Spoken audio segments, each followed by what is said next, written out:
Alhamdulillah. Inna alhamdulillah. Nahmaduhu wa nasta'inuhu wa nastaghfiruh. Wa nu'minu bihi wa natawakkalu alayh.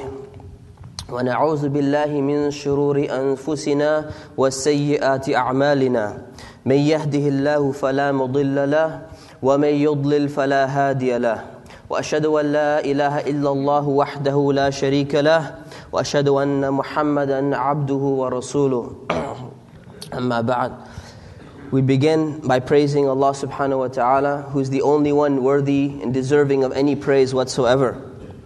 And we send peace and blessings upon the last and final messenger that was sent for our guidance, Muhammad ibn Abdullah, in the long line of prophets and messengers that our Creator, Allah, the one true God, has sent for our guidance since the beginning of the appearance of mankind on earth. Allah subhanahu wa ta'ala reminds us in the Quran many times about a very important phenomenon. The phenomenon relates to the way in which we live our lives. And one of the things He reminds us is that our entire life should actually be for the worship of Him, for the worship of Allah. And He says that He has not created jinn or mankind except that we worship Allah. That the only reason for our creation is to actually worship Allah. And there are people we know who talk about trying to discover the purpose of life. There are people who are trying to figure out why we're here. And they're searching far and wide, and they're reading many books, and they're traveling, and they're trying to figure out what are we here for. And Allah subhanahu wa ta'ala, our Creator, tells us in the Quran a very specific answer, that you have been created to worship me. Now what does that worship have? What is the meaning of that worship that is being mentioned over here? There's a number of things which we'll briefly touch upon. But one of the things we understand is that when Allah is saying that we've been created to worship Him, that means at all times. So if we consider the word worship to mean those certain actions which we perform, such as prayer, such as fasting, such as giving in charity, then we know as human beings we're not able to perform those things throughout the entire day.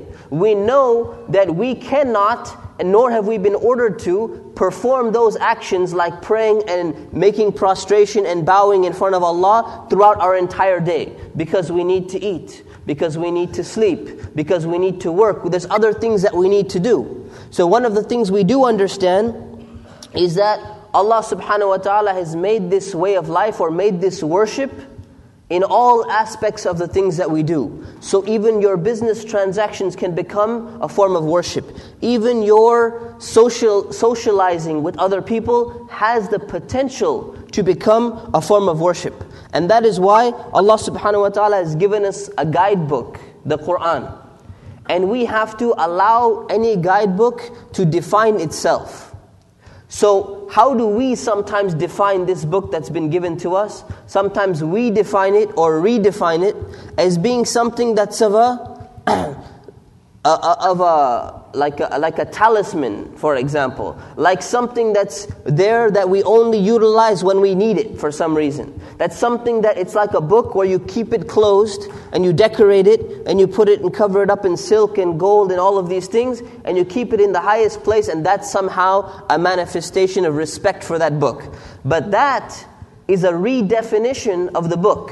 And if we want to understand what something is there for originally, we need to allow it to define itself. If you find a book in the library, and it's a book on a specific subject or a specific science, and you said, no, I want to change it. I want to put it in a different section. The librarian will come and say, why are you putting this book in the wrong section? So no, I want to redefine what this book is about. This book is about mathematics, I prefer that it go in the art section. It's not going to be allowed. So how can we redefine something? If we want to know what the book is actually defining itself, we have to come and allow it to define itself. What does the Quran define itself as being? It defines itself as being a guidance to mankind. هُدًى لِلنَّاسِ All the time the book is referring to a book of guidance. The Quran says this is a book in which there is no doubt. ذَلِكَ الْكِتَابُ لَا رَيْبَ فِيهِ هُدًى لِلْمُتَّقِينَ. A book of guidance for those who are conscious of Allah.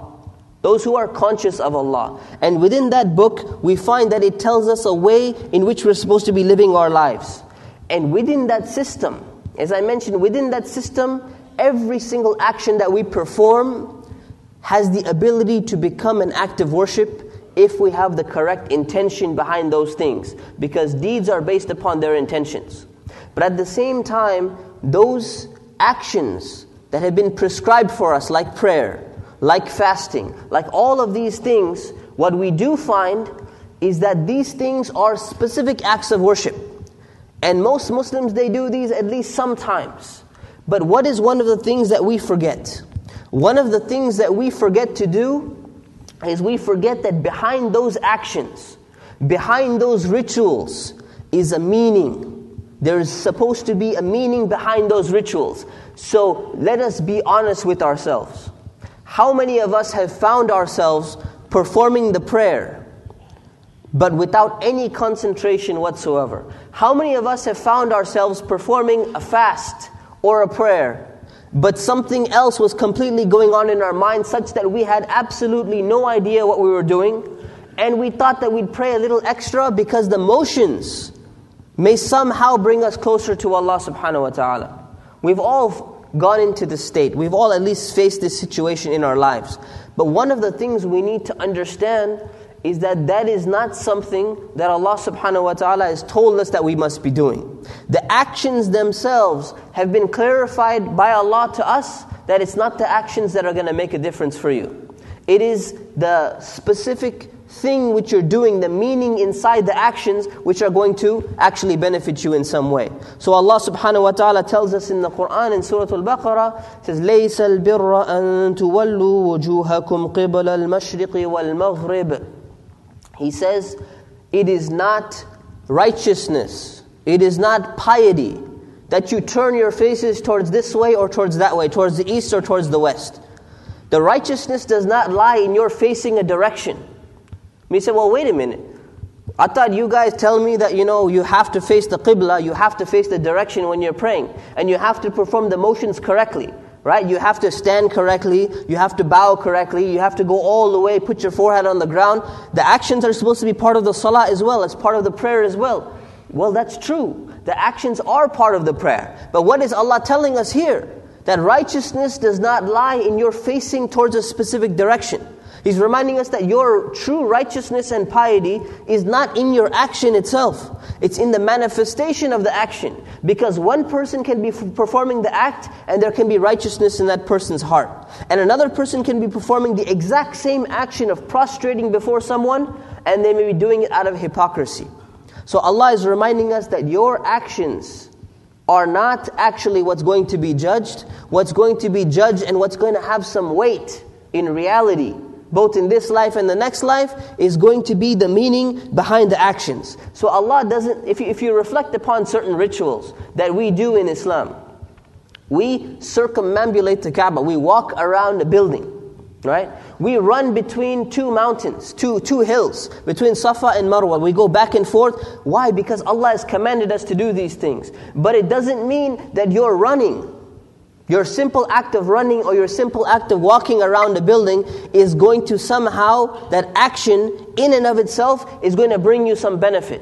So what is going to bring us the benefit? We must understand that the benefit comes when we have the intention of doing this for the sake of Allah, and we understand the reason and the wisdom behind doing these things and dedicate ourselves to Allah subhanahu wa ta'ala. Allah subhanahu wa ta'ala reminds us again, those people who sacrifice, those people who are sacrificing animals, those people who are doing other acts of worship, He reminds us, He says, لَن يَنَالَ اللَّهَ لُحُومُهَا وَلَا دِمَاؤُهَا وَلَكِنْ يَنَالُهُ التَّقْوَى مِنْكُمْ. He says that when you're sacrificing an animal, it is not the blood of the animal or the meat of the animal that's going to reach Allah.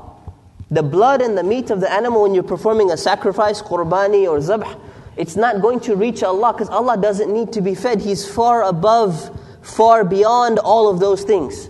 So what is it? وَلَا يَنَالُهُمُ التَّقْوَى مِنْكُمْ. It's the taqwa. It is your consciousness of Allah. It is your, fear of Allah. It is your respect towards Allah that's actually going to reach Him. That's what's going to acquire some benefit for you. It's not the actual physical ritual. Now there are some people in this world who actually believe that physically their idols, for example, they need to be fed.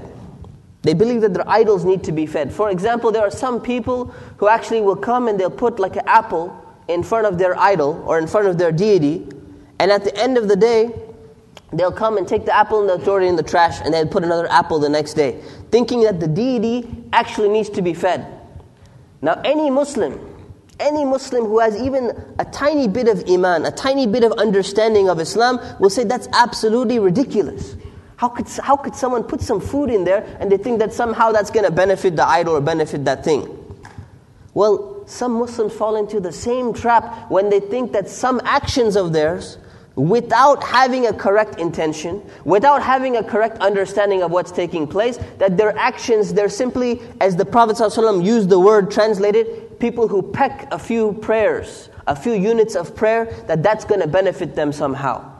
So we need to understand, my respected brothers and sisters, is that the only way we're going to take our acts of worship, our ibadat, our things that we're doing in terms of prostrations, in terms of fasting, in terms of sacrificing things for the sake of Allah. When we're saying Bismillah before we slaughter an animal, when we walk in front of our brother, in front of our sister, and we say Assalamu alaikum. The only way that the true meaning of these things is going to be manifested when we have the correct intention, when we're focusing on what we're doing and we're not allowing ourselves to be limited to the physical aspects of it, where we don't get into a ritualistic, or you can say a habit, a habitual action such that we do it as a sake of habit. That's the thing that's going to take us from one level or one step of being kind of outward Muslims, or kind of being, the sake of saying habitual Muslims or customary, cultural Muslims, into a higher state of people who are Muslims to the true sense of the word. Because the word Muslim actually means somebody who submits themselves to Allah. You do not become a Muslim simply because you inherit it from your parents. It is not something genetic that's inside your genes, built-in, programmed. And what you find today is you find a large number of people that if you go and you ask them, and you say, well, what religion are you? And they say, well, if especially the young people understand this. When they're at high school or in their college, you go and you ask your friends, well, what religion are you? They say, well, my parents, they come from a Catholic background. Or someone say, well, my parents, they're Buddhist. I wasn't asking the question, where your parents from? Is that the question that I asked you? No. I asked, what do you believe? And they say, well, we're not really sure. I'm still, I don't really know, to be honest with you. People are falling into doubts. And one of the reasons why people fall into doubts, and one of the reasons why the Dark Ages in Europe, outside of Spain, were considered to be the Dark Ages, and why people look back at medieval Christianity, even Christians themselves, and they look and they say this was a dark period in our time, one of the reasons is because they began to focus only on the ritualistic aspect of things. And if we as Muslims, we fall into the same trap, then we're going to go down the same road. We're going to go down the same road. So what we need to do is we need to understand that in Islam, everything has been prescribed with specific reasons, with specific wisdoms. We do things that there are reasons why we do certain things that we do. There are reasons why we bow our heads down in prostration. Not only because our parents told us so, or because Maulana or Sheikh so-and-so told you to do that. There's a reason why you do it, and there's an essence and a meaning behind why you do it. If you reflect upon the verses in the Qur'an, Allah subhanahu wa ta'ala tells us why He's prescribed